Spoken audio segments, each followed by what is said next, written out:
Welcome to easy class by മൂസിയിലേക്ക് എല്ലാവർക്കും സ്വാഗതം. ഞാൻ നോക്കുന്ന കാലിക്കറ്റ് യൂണിവേഴ്സിറ്റിന്റെ സെക്കൻഡ് സെം ആയ BA എക്കണോമിക്സിലെ മേജർ സബ്ജക്റ്റ് ആയ ബഡ്ജറ്റ് അനലൈസിലെ സെക്കൻഡ് മൊഡ്യൂളിന്റെ ക്വസ്റ്റ്യൻ ആൻസർ ആണ്. നമ്മൾ ഓൾറെഡി ഒന്നാമത്തെ മൊഡ്യൂൾ ക്വസ്റ്റ്യൻ ആൻസർ ചെയ്തു. ഇനി രണ്ടാമത്തെ മൊഡ്യൂൾ ക്വസ്റ്റ്യൻ ആൻസർ നോക്കാം. അതിന്റെ മുമ്പ് ആരെങ്കിലും ഈ ചാനൽ കാണുന്നുണ്ടെങ്കിൽ പ്ലീസ് സബ്സ്ക്രൈബ് മൈ ചാനൽ. എന്നാൽ ഞാൻ വീടിന്റെ വീഡിയോസ് ഒക്കെ അപ്പം നിങ്ങൾക്ക് കിട്ടുകയുള്ളൂ നോട്ടിഫിക്കേഷൻ അയക്കാണ്ട്. ഇനി നമുക്ക് ക്ലാസ്സിലേക്ക് പോവാം.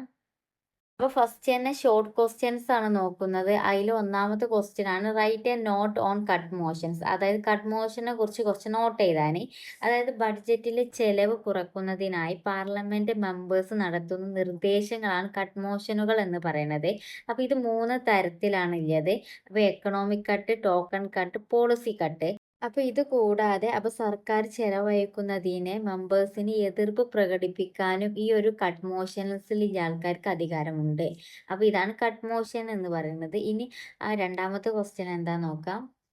Do you know the meaning of vote on account? Vote on account കൊണ്ട് ഉദ്ദേശിക്കുന്നത് എന്താണെന്ന് വെച്ചാൽ, ഒരു സാമ്പത്തിക വർഷത്തിലെ ആദ്യത്തെ കുറച്ച് മാസങ്ങൾക്ക് ആവശ്യമായ ചെലവുകൾക്ക് പാർലമെന്റ് സർക്കാർ നൽകുന്ന താൽക്കാലിക അംഗീകാരമാണ് വോട്ട് ഓൺ അക്കൗണ്ട് എന്ന് പറഞ്ഞത്.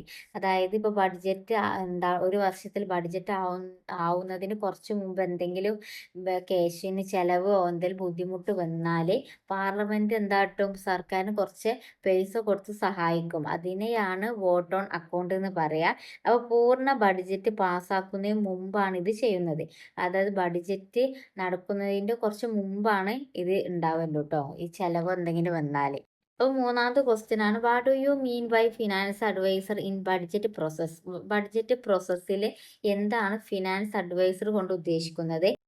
അതായത് ബഡ്ജറ്റ് എസ്റ്റിമേറ്റുകൾ തയ്യാറാക്കുന്നതിന് മിനിസ്റ്ററീസും ഡിപ്പാർട്ട്മെന്റുകളെയും സഹായിക്കുന്ന ഉദ്യോഗസ്ഥരാണ് സാമ്പത്തിക അല്ലെങ്കിൽ ഫിനാൻസ് അഡ്വൈസർ എന്ന് പറയാ. അപ്പോൾ ടെക്നിക്കൽ ഉപദേശം നൽകുകയും പിന്നെ അതേപോലെ സർക്കാർ നയങ്ങൾ ഉറപ്പാക്കുകയും ചെയ്യുകയാണ് ചെയ്യല്. ഇനി നാലാമത്തെ ക്വസ്റ്റ്യൻ ആണ്, what is the finance commission? അതായത് കേന്ദ്ര സർക്കാരിനും അതേപോലെ സംസ്ഥാന സർക്കാരിനും ഇടയിൽ സാമ്പത്തിക റിസോഴ്സ് ഡിസ്ട്രിബ്യൂഷൻ ശുപാർശ ചെയ്യുന്നതിനായി 5 വർഷത്തിലൊരിക്കൽ രൂപീകരിക്കുന്ന ഒരു ഭരണഘടനാ സ്ഥാപനമാണ് ഫിനാൻസ് കമ്മീഷൻ എന്ന് പറയുന്നത്. അതേപോലെ സംസ്ഥാനങ്ങളുടെ സാമ്പത്തിക സ്ഥിതി മെച്ചപ്പെടുത്തുന്നതിനുള്ള നടപടികളും ഇത് നിർദ്ദേശിക്കുന്നു. അപ്പോൾ ഇതാണ് ഫിനാൻസ് കമ്മീഷൻ എന്ന് പറയുക. കാരണം ഫിനാൻസുമായി കണ്ട് ബന്ധപ്പെട്ട ഒരു പൊസിഷനിലായിരിക്കും ഇതുണ്ടാവുക. ഇനി അഞ്ചാമത്തെ ക്വസ്റ്റ്യൻ ആണ്, what do you mean by guillotine? അപ്പോൾ ഗില്ലറ്റിൻ എന്ന് പറഞ്ഞാൽ ഇപ്പോൾ ബഡ്ജറ്റ് നടക്കുന്ന ആ ഒരു ടൈമിന്റെ ലാസ്റ്റ്, ഇപ്പോൾ ടൈം അവസാനിച്ചു, അതിന്റെ ശേഷം ഇനിയും എന്തെങ്കിലും ബില്ലോ കാര്യം അപ്പോൾ പ്രസന്റ് ചെയ്യാനുണ്ടെങ്കിൽ അത് ഈ ഗില്ലറ്റ് ഉപയോഗിച്ച് ലാസ്റ്റ് കട്ട് ചെയ്ത് മാറ്റുന്നതിനാണ്, അങ്ങനത്തെ ബില്ലും കാര്യങ്ങളൊക്കെ കുറച്ച് കട്ട് ചെയ്ത് മാറ്റുന്നതിനാണ് ഗില്ലറ്റിൻ എന്ന് പറയുന്നത്. അപ്പൊ ഇനി അടുത്ത ക്വസ്റ്റ്യൻ ആണ്, എന്താണ് നീതി ആയോഗ്? അതായത് national institutions for transforming India എന്നതാണ് നീതി ആയോഗിന്റെ ഫുള്ള്. അതായത് ഇന്ത്യ ഗവൺമെന്റ് സ്ഥാപിച്ച ഒരു നയപരമായ തിങ്ക് ടാങ്ക് ആണ്. അതായത് പെട്ടെന്ന് അപ്പോൾ അതിനുള്ള നയങ്ങൾ തന്ത്രങ്ങൾ അപ്പോൾ തിങ്ക് ചെയ്ത് കണ്ട് ഗവൺമെന്റിനെ സഹായിക്കുന്ന ഒന്നാണ് അപ്പോൾ നീതി ആയോഗ് എന്ന് പറഞ്ഞത്. അപ്പോൾ സഹകരണ ഫെഡറലിസം വളർത്തുക, പിന്നെ അതേപോലെ തന്നെ അപ്പോൾ തന്ത്രപരമായ സാമ്പത്തിക നയങ്ങൾ നടപ്പിലാക്കുക എന്നതൊക്കെയാണ് അപ്പോൾ ഈ നീതി ആയോഗിന്റെ ലക്ഷ്യം എന്ന് പറയുന്നത്. ഇനി ഏഴാമത്തെ ക്വസ്റ്റ്യൻ ആണ്, പബ്ലിക് അക്കൗണ്ട് കമ്മിറ്റി എന്താണെന്നത്. അതായത് സർക്കാരിന്റെ അക്കൗണ്ടുകൾ പരിശോധിക്കുകയും പൊതു ഫണ്ടുകൾ കാര്യക്ഷമമായും നിയമാനുസൃതമായും ഉപയോഗിക്കുന്നുണ്ടെന്ന് ഉറപ്പാക്കുകയും ചെയ്യുന്ന ഒരു പാർലമെന്ററി സ്ഥാപനമാണ് പബ്ലിക് അക്കൗണ്ട് കമ്മിറ്റി എന്നത്. ഇനി എട്ടാമത്തെ ക്വസ്റ്റ്യന് കൺട്രോൾ ആൻഡ് ഓഡിറ്റ് ജനറലിനെ കുറിച്ച് എക്സ്പ്ലെയിൻ ചെയ്യാനാണ്. അതായത് സർക്കാർ ചെലവുകൾ ഓഡിറ്റ് ചെയ്യുന്നതിനും നിയമങ്ങൾക്ക് അനുസൃതമായി അവ ചെലവഴിക്കുന്നുണ്ടോ എന്ന് ഉറപ്പാക്കുന്നതിനും പ്രസിഡന്റിനും പാർലമെന്റിനും റിപ്പോർട്ട് ചെയ്യുന്നതിനും ഉത്തരവാദിത്തമുള്ള ഒരു സ്വതന്ത്ര ഭരണഘടന അതോറിറ്റിയാണ് CAG എന്ന് പറയല്.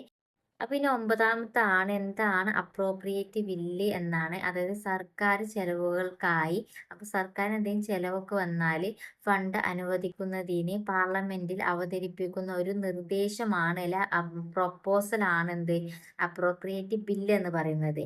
അപ്പോൾ സർക്കാരിനെ അതിന്റെ പ്രവർത്തനങ്ങൾക്ക് ഫണ്ട് ഉപയോഗിക്കാൻ നിയമപരമായി അനുവദിക്കുന്നതിന് ഇത് പാസ്സാക്കണം. അപ്പൊ ഇതിനെയാണ് അപ്രോപ്രിയേഷൻ ബില്ല് എന്ന് പറയല്. ഇനി 10ാമത്തെ ക്വസ്റ്റ്യൻ ആണ് റിസർവ് ബാങ്ക് ഓഫ് ഇന്ത്യയെ കുറിച്ചാണ്ട് വിശദീകരിക്കാന്. അപ്പൊ റിസർവ് ബാങ്ക് ഓഫ് ഇന്ത്യ എന്ന് പറയുന്നത് കേന്ദ്ര ബാങ്കിങ് സ്ഥാപനമാണ്. അതായത് നമ്മുടെ എല്ലാ ബാങ്കിന്റെയും എന്താണ്, അപ്പൊ ഹെഡാണ് റിസർവ് ബാങ്ക് ഓഫ് ഇന്ത്യ. ഇത് പണനയം നിയന്ത്രിക്കുന്നു, അപ്പൊ കറൻസി നമുക്ക് നൽകുന്നു, വിദേശ നാണയം കൈകാര്യം ചെയ്യുന്നു, രാജ്യത്തിന്റെ ബാങ്കിങ് സംവിധാനത്തിന്റെ മേൽനോട്ടം വഹിക്കലാണ് അപ്പോൾ RBI ചെയ്യണല്ലേ. 11ാമത്തെ ക്വസ്റ്റ്യൻ ആണ്, അതായത് ബഡ്ജറ്റ് പ്രോസസ്സിൽ എക്സിക്യൂട്ടീവിന്റെ പങ്ക് എന്താണ് എന്നതാണ്. അതായത് വലിയ റോള് തന്നെ എക്സിക്യൂട്ടീവിനുണ്ട് ബഡ്ജറ്റിന്റെ ടൈമിൽ. അതായത് സാമ്പത്തിക പ്രവചനങ്ങളെയും നയലക്ഷ്യങ്ങളെയും അടിസ്ഥാനമാക്കിയുള്ള ബഡ്ജറ്റ് നിർദ്ദേശങ്ങൾ എക്സിക്യൂട്ടീവ് തയ്യാറാക്കുന്നതിലൂടെയാണ് പ്രാരംഭം, അതായത് സ്റ്റാർട്ടിങ് തുടങ്ങല്. അപ്പൊ ധനമന്ത്രിയുടെ നേതൃത്വത്തിലുള്ള ധനകാര്യ മന്ത്രാലയം ഈ പ്രക്രിയയിൽ നേതൃത്വം നൽകുന്നു. ബഡ്ജറ്റ് നിർദ്ദേശങ്ങൾ നിയമസഭയിൽ അവതരിപ്പിക്കുന്നതിന് മുമ്പ് മന്ത്രിസഭ അവലോകനം ചെയ്യുകയും അംഗീകരിക്കുകയും ചെയ്യുന്നു. ബഡ്ജറ്റ് പാസ്സായി കഴിഞ്ഞാൽ എക്സിക്യൂട്ടീവ് ബഡ്ജറ്റ് നടപ്പിലാക്കുകയും സർക്കാർ ചെലവുകൾ കൈകാര്യം ചെയ്യുകയും ധനനയങ്ങൾ പാലിക്കുന്നുണ്ടെന്ന് ഉറപ്പാക്കുകയും ചെയ്യുന്നു. ഇതാണ് എക്സിക്യൂട്ടീവിന്റെ റോള് എന്ന് പറയുന്നത്. ഇനി 12ാമത്തെ ക്വസ്റ്റ്യൻ ആണ്, കൺട്രോളർ ജനറൽ ഓഫ് അക്കൗണ്ട്സിന്റെ മെയിൻ ആയിക്കാണ്ട് ഫംഗ്ഷൻ എന്തൊക്കെയാണ് എന്ന്. അതായത് ഒന്നാമത്തെ ഫംഗ്ഷൻ, അപ്പോൾ നല്ല ഒരു അക്കൗണ്ട് സിസ്റ്റം സ്ഥാപിക്കുന്നതിനും പരിപാലിക്കുന്നതും CAക്ക് ഉത്തരവാദിത്തമുണ്ട്, ഒന്നാമത്തെ ഫംഗ്ഷൻ. രണ്ടാമത്തെ, ധനമന്ത്രിക്കായി ചെലവ്, വരുമാനം, കടമെടുക്കൽ, കമ്മി എന്നിവയെ കുറിച്ചുള്ള ഒരു വിശകലന റിപ്പോർട്ട് CGA എല്ലാ മാസവും തയ്യാറാക്കുന്നു. ഇനി മൂന്നാമത്തതാണ്, പാർലമെന്റ് അവതരിപ്പിക്കുന്നതിനായി CGA വാർഷിക അപ്രോപ്രിയേറ്റ് അക്കൗണ്ടും യൂണിയൻ ഫിനാൻസ് അക്കൗണ്ടും തയ്യാറാക്കുന്നു. പിന്നെ 4ാമത്തെ പോയിന്റ് ആണ്, കൺസോളിഡേറ്റ് ഫണ്ട് ഓഫ് ഇന്ത്യ, പിന്നെ കണ്ടിജൻസി ഫണ്ട് ഓഫ് ഇന്ത്യ, പിന്നെ പബ്ലിക് അക്കൗണ്ട് ഓഫ് ഇന്ത്യ എന്നിവ ഉൾപ്പെടുന്ന എല്ലാ ഇടപാടുകളുടെയും ലൈൻ ഇനം തിരിച്ചുള്ള അക്കൗണ്ട് CA പരിപാലിക്കുന്നു. അത് നോക്കലും, അതായത് ഈ കണ്ടിജൻസി ഫണ്ട് ഓഫ് ഇന്ത്യ, ഈ 3 കമ്മിറ്റികൾ നോക്കല് കൺട്രോൾ ജനറൽ ഓഫ് അക്കൗണ്ട്സ് ആണ്. ഇനി 4ാമത്തെ പോയിന്റ് ആണ്, CGA പാർലമെന്റിൽ നടത്തുന്ന അപ്രോപ്രിയേഷൻ ആൻഡ് ഫിനാൻസ് അക്കൗണ്ടുകൾ തയ്യാറാക്കലും സമർപ്പിക്കലും CAന്റെ ഉത്തരവാദിത്തമാണ്. പിന്നെ ഇതിലെ 5ാമത്തെ പോയിന്റ് ആണ്, അപ്രോപ്രിയേഷൻ അക്കൗണ്ടുകൾ വഴി മുൻ സാമ്പത്തിക വർഷത്തെ പാർലമെന്റ് നടത്തിയ വിനിയോഗങ്ങൾക്കെതിരെ ചെലവഴിച്ച ചെലവിനെ കുറിച്ച് CA പാർലമെന്റിന് വ്യക്തമായൊരു ചിത്രം നൽകുന്നു. അതായത് ആദ്യത്തെ വർഷം എത്ര ചെലവഴിച്ചു, കാര്യം കണക്കൊക്കെ ഗവൺമെന്റിന് കൊടുക്കൽ, പാർലമെന്റിലെ ബഡ്ജറ്റ് അവതരിക്കുന്ന ടൈമിൽ അത് രേഖപ്പെടുത്തൽ കൺട്രോളർ ജനറൽ ഓഫ് അക്കൗണ്ട് ആണ്. ലാസ്റ്റത്തെ പോയിന്റ് ആണ്, എല്ലാ ചെലവുകളും CA ഓഡിറ്റ് ചെയ്യുന്നു. ഇത് കൂടാതെ എന്തെങ്കിലും കൂടുതൽ ഉണ്ടെങ്കിലോ കുറവുണ്ടെങ്കിലോ എല്ലാം അപ്രോപ്രിയേഷൻ അക്കൗണ്ടുകൾ വിശദീകരിക്കേണ്ടത് കൺട്രോളർ ജനറൽ ഓഫ് അക്കൗണ്ടിന്റെ ഉത്തരവാദിത്തത്തിലാണ്. അതായത് ഫിനാൻസിന്റെ എല്ലാ കാര്യങ്ങളും നിയന്ത്രിക്കലും കൺട്രോൾ ചെയ്യലും കാര്യങ്ങളൊക്കെ നോക്കല് കൺട്രോളർ ജനറൽ ഓഫ് അക്കൗണ്ട്സ് ആണ്. ഇനി 13ാമത്തെ ക്വസ്റ്റ്യൻ ആണ്, what is the major role of budget division in crafting budget proposals. അതായത് ബഡ്ജറ്റ് നിർദ്ദേശങ്ങൾ തയ്യാറാക്കുന്നതിന് ബഡ്ജറ്റ് ഡിവിഷന്റെ പ്രധാന പങ്ക് എന്താണ് എന്നതാണ്. ഇന്ത്യയിൽ കേന്ദ്ര ബഡ്ജറ്റ് തയ്യാറാക്കുന്നതിൽ ഒരു പ്രധാന പങ്ക് ബഡ്ജറ്റ് ഡിവിഷൻ ഉണ്ട്. പിന്നെ അതേപോലെ തന്നെ വിവിധ മന്ത്രാലയങ്ങളിൽ നിന്നും വകുപ്പുകളിൽ നിന്നുമുള്ള എല്ലാ ബഡ്ജറ്റ് നിർദ്ദേശങ്ങളും ശേഖരിക്കുകയും പരിശോധിക്കുകയും ചെയ്യുക എന്നതാണ് ബഡ്ജറ്റ് ഡിവിഷന്റെ പ്രധാന റെസ്പോൺസിബിലിറ്റി എന്ന് പറയുന്നത്. അതുപോലെ തന്നെ ഈ ബഡ്ജറ്റിന്റെ ടൈമിൽ മിനിസ്റ്റർ ഓഫ് ഫിനാൻസുമായിക്കാണ്ട് അടുത്ത് പ്രവർത്തിക്കുന്ന ഒന്നാണ് ബഡ്ജറ്റ് ഡിവിഷൻ എന്ന് പറയുന്നത്. ചുരുക്കി പറയണം, ബഡ്ജറ്റ് നിർദ്ദേശങ്ങൾ തയ്യാറാക്കുന്നതിനുള്ള ഒരു കേന്ദ്ര ഏകോപന ഏജൻസിയാണ് ബഡ്ജറ്റ് ഡിവിഷൻ എന്ന് പറഞ്ഞാണ്ട് പ്രവർത്തിക്കുന്ന ബഡ്ജറ്റ് ഡിവിഷൻ. ഇനി 14ാമത്തെ ക്വസ്റ്റ്യൻ ആണ്, critically examine the major purpose of budget. അതായത് ബഡ്ജറ്റിന്റെ പ്രധാന ഉദ്ദേശ്യങ്ങൾ വിമർശനാത്മകമായിട്ടാണ് പരിശോധിക്കാനാണ്. അതായത് allocation of resource, economic planning, controlling public finance എന്നിവ ഉൾപ്പെടുന്ന നിരവധി നിർണായക ഉദ്ദേശ്യങ്ങൾ ബഡ്ജറ്റ് നിറവേറ്റുന്നുണ്ട്. അതായത് ആരോഗ്യം, വിദ്യാഭ്യാസം, അടിസ്ഥാന സൗകര്യങ്ങൾ തുടങ്ങിയ വിവിധ മേഖലകളിലേക്ക് റിസോഴ്സ് അനുവദിക്കുന്നുണ്ട്. അതായത് ഇതൊക്കെ ബഡ്ജറ്റ് നോക്കുന്ന കാര്യമാണ് എന്നതാണ് ഒരു പ്രധാന ലക്ഷ്യം എന്ന് പറഞ്ഞത് ബഡ്ജറ്റിന്റെ. പിന്നെ വളർച്ചയെ ഉത്തേജിപ്പിക്കുന്നതിനോ പണപ്പെരുപ്പം നിയന്ത്രിക്കുന്നതിനോ സർക്കാർ ചെലവുകൾ നയിക്കുന്നതിനുമുള്ള സാമ്പത്തിക നയത്തിനുള്ള ഒരു ഉപകരണമാണ് ബഡ്ജറ്റ് എന്ന് പറയുന്നത്. അപ്പോൾ അതേപോലെ തന്നെ പൊതുഫണ്ടുകൾ കൈകാര്യം ചെയ്യുന്നതിനും ബഡ്ജറ്റിന് പറ്റും. പിന്നെ അതേപോലെ തന്നെ അപ്പോൾ ബഡ്ജറ്റിനെ കുറിച്ചുള്ള ഒരു വിമർശനം എന്ന് പറയുന്നത് അപ്പോൾ ഒരുപാട് അമിതമായ ചെലവ് അല്ലെങ്കിൽ റിസോഴ്സിന്റെ തെറ്റായ വിഹിതം പോലുള്ള പ്രശ്നങ്ങൾ എടുത്തു കാണിക്കുന്നു. അതായത് അമിതമായിക്കാണ്ട് ചില ബഡ്ജറ്റിൽ ചെലവഴിക്കുന്നുണ്ട്. അതായത് ശരിയായിക്കാണ്ടില്ല റിസോഴ്സൊക്കെ ഒന്നല്ല ആ ഒരു ക്യാഷ് പോണതൊക്കെ ആണ് ഇതിന്റെ മെയിൻ പ്രശ്നമായിക്കാണ്ട് ഈ വിമർശകർ പറയണത്. പിന്നെ അതേപോലെ തന്നെ അപ്പൊ ഇത് ഒരുപാട് രാഷ്ട്രീയപരമായിക്കാണ് ഇതിന് ചെലവഴിക്കുന്നത്. എല്ലാ കാര്യക്ഷമതയിലേക്ക് ഇത് എത്തുന്നില്ലാന്നും ചിലവര് വിമർശനം പറയുന്നുണ്ട് ഈ ഒരു ബഡ്ജറ്റിനെ കുറിച്ച്. അപ്പൊ ഇത്രയും കാര്യങ്ങളാണ് ഇതിൽ പറയാനുള്ളത് ബഡ്ജറ്റിനെ പറ്റി. ഇനി 15ാമത്തെ ക്വസ്റ്റ്യൻ ആണ് അപ്രോപ്രിയേറ്റ് ബില്ലും അതേപോലെ ഫിനാൻസ് ബില്ലും തമ്മിലുള്ള ഡിഫറൻസ് എന്താണെന്നതാണ്. അതായത് അപ്പോൾ അപ്രോപ്രിയേറ്റ് ബില്ലും അതേപോലെ ഫിനാൻസ് ബില്ലും ബഡ്ജറ്റ് പ്രോസസ്സുമായി ബന്ധപ്പെട്ട ആവശ്യ നിയമ നിർമ്മാണ ഉപകരണങ്ങളാണ്. പക്ഷെ വ്യത്യസ്ത ഉദ്ദേശങ്ങൾ രണ്ടും ഇല്ലത്. അതായത് അപ്പം അപ്രോപ്രിയേറ്റ് ബില്ല് എന്നാൽ ചെലവ് ആവശ്യങ്ങൾക്കായി ഇന്ത്യയുടെ കൺസോളിഡേറ്റഡ് ഫണ്ടിൽ നിന്ന് ഫണ്ട് പിൻവലിക്കാൻ വേണ്ടി അപ്പോൾ സർക്കാരിന് കൊടുക്കുന്ന ഒരു അപേക്ഷയാണ് ധനവിനിയോഗ ബില്ല് എന്ന് പറയുന്നത്. അപ്പോൾ അനുവദിച്ച ഫണ്ടുകൾ ചെലവഴിക്കുന്നതിന് നിയമപരമായി അംഗീകരിക്കപ്പെട്ടിട്ടുണ്ട്. ഇനി ഫിനാൻസ് ബില്ല് എന്താണെന്ന് ചോദിച്ചാൽ പുതിയ നികുതികളിലെ അല്ലെങ്കിൽ നികുതികളിലെ ചേഞ്ച് അല്ലെങ്കിൽ നിലവിലുള്ള നികുതി നിയമങ്ങളിലെ ഭേദഗതികൾ പോലുള്ള നികുതി പിന്നെ സാമ്പത്തിക നിയമനിർമ്മാണങ്ങളുമായി ബന്ധപ്പെട്ട വ്യവസ്ഥകൾ ധനകാര്യ ബില്ലിൽ അടങ്ങിയിരിക്കുന്നു. അങ്ങനെ ഈ ചെലവിൻ്റെ കാര്യങ്ങളും അപ്പോൾ അതേപോലെ നികുതിയും ഒക്കെ രേഖപ്പെടുത്തിയതാണ് എന്ത് ഫിനാൻസ് ബില്ല് എന്ന് പറയുന്നത്. അപ്പൊ അപ്രോപ്രിയേറ്റ് ബില്ല് എന്ന് പറയുന്നത് നമുക്ക് ഫണ്ട് കിട്ടുന്നതിന് വേണ്ടി അപേക്ഷ ഗവൺമെന്റിന് കൊടുക്കുന്നതിനെയാണ്. അപ്പൊ ഇത് രണ്ടും നല്ല വ്യത്യാസമുണ്ട്. ഇനി 16ാമത്തെ ക്വസ്റ്റ്യൻ ആണ് controller and Audit General of India എന്താണ് വിശദീകരിക്കാൻ.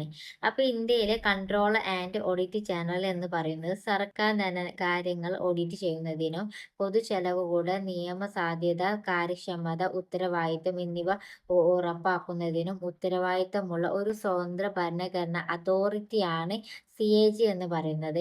അപ്പൊ ഇന്ത്യൻ രാഷ്ട്രപതി നിയമിക്കുന്ന CAG കേന്ദ്ര സംസ്ഥാന സർക്കാരുടെയും തദ്ദേശ സ്വയംഭരണ സ്ഥാപനങ്ങളുടെയും പൊതുമേഖലാ സ്ഥാപനങ്ങളുടെയും അക്കൗണ്ടുകൾ ഓഡിറ്റ് ചെയ്യുക എന്നതാണ് ചുമതല എന്ന് പറയുന്നത്. പിന്നെ CAGയുടെ റിപ്പോർട്ടുകൾ രാഷ്ട്രപതിക്കും പാർലമെന്റിനും സമർപ്പിക്കുന്നു. ഇത് സർക്കാർ ചെലവുകളുടെയും സാമ്പത്തിക മാനേജ്മെന്റിന്റെയും ഒരു സുപ്രധാന പരിശോധനമായി പ്രവർത്തിക്കുന്നു. അപ്പൊ CAയുടെ മെയിൻ ആയിക്കണ്ട ഉത്തരവാദിത്തം എന്ന് പറയുന്നത് എല്ലാ അക്കൗണ്ടുകളും നോക്കി നടത്തുന്ന അതായത് പാർലമെന്റ് ഗവൺമെന്റിന്റെ എല്ലാ അക്കൗണ്ടുകളും നോക്കുന്നതും കൈകാര്യം ചെയ്യുന്നതും അപ്പൊ control and Audit General of India ആണ്, അതായത് CGA. ഇനി 17ാമത്തെ ക്വസ്റ്റ്യൻ ആണ് explain briefly the mechanism of budget presentation and bills. അതായത് ബഡ്ജറ്റ് പ്രസന്റേഷനും ബില്ലുകളും വിശദീകരിക്കാനാണ്. അതായത് അപ്പം ഫിനാൻസ് മിനിസ്റ്റർ പാർലമെന്റിൽ ബഡ്ജറ്റ് അവതരിപ്പിക്കുന്നതോടെയാണ് ഇത് സ്റ്റാർട്ട് ചെയ്യുന്നത് ബഡ്ജറ്റ്. അപ്പോൾ സാധാരണയായി ഫെബ്രുവരി ആദ്യ ദിവസം ബഡ്ജറ്റ് 2 ഭാഗങ്ങളാണുള്ളത്. റവന്യൂ ബഡ്ജറ്റ് അപ്പോൾ ക്യാപിറ്റൽ ബഡ്ജറ്റ്. സർക്കാരിന്റെ ധനനയം പ്രതീക്ഷിക്കുന്ന വരുമാനം നിശ്ചിത ചെലവുകൾ എന്നിവ ധനമന്ത്രി വിശദീകരിക്കുന്നു. അപ്പൊ അവതരണത്തിനു ശേഷം ബഡ്ജറ്റ് പാർലമെന്റ് ചർച്ച ചെയ്യുന്നു. അവിടെ വിവിധ കമ്മിറ്റികൾ വിശദാംശങ്ങൾ പരിശോധിക്കുന്നു. അത് കഴിഞ്ഞതിന് ശേഷം അപ്രോപ്രിയേഷൻ ബില്ലും ഫിനാൻസ് ബില്ലും അവതരിപ്പിക്കുന്നു. പിന്നെ ചർച്ചയും വോട്ടെടുപ്പും നടത്തുന്നു. ബഡ്ജറ്റ് പാർലമെന്റ് അംഗീകരിച്ചു കഴിഞ്ഞാൽ അത് നിയമമായി മാറുന്നു. ഇതാണ് ബഡ്ജറ്റിന്റെ മെക്കാനിസം എന്ന് പറയുന്നത്. അപ്പൊ ഇതുവരെ നമ്മൾ ഷോർട്ട് ടൈപ്പ് ക്വസ്റ്റ്യനും പാരഗ്രാഫ് ക്വസ്റ്റ്യനും നമ്മൾ നോക്കി. ഇനി എസ്സേ ടൈപ്പ് ക്വസ്റ്റ്യൻ ആണ് നോക്കുന്നത്. അപ്പൊ 19ാമത്തെ ക്വസ്റ്റ്യൻ ആണ്, അതായത് ബഡ്ജറ്റ് മേക്കിംഗ് മെക്കാനിസത്തില് കോൺസ്റ്റിറ്റ്യൂഷണൽ അതോറിറ്റീസ് ഏതൊക്കെയാണെന്ന് ഞാൻ ഇത് വിശദീകരിച്ചാണ് പറഞ്ഞിട്ടില്ല. കാരണം ഇതൊക്കെ അതേപോലെ ഞാൻ വീഡിയോ ഇട്ടിരിക്കണേ. കാരണം നിങ്ങൾക്കെല്ലാവർക്കും കേട്ടാൽ തന്നെ കാര്യം മനസ്സിലാവും. അതുകൊണ്ട് ഞാൻ ഡീപ്പായിക്കാണ്ട് പറഞ്ഞിട്ടില്ല. ലെങ്ത് ഒരുപാട് കൂടും, അതുകൊണ്ടാണ്. അപ്പം അതിൽ 5 കാര്യങ്ങളാണ് വരുന്നത്.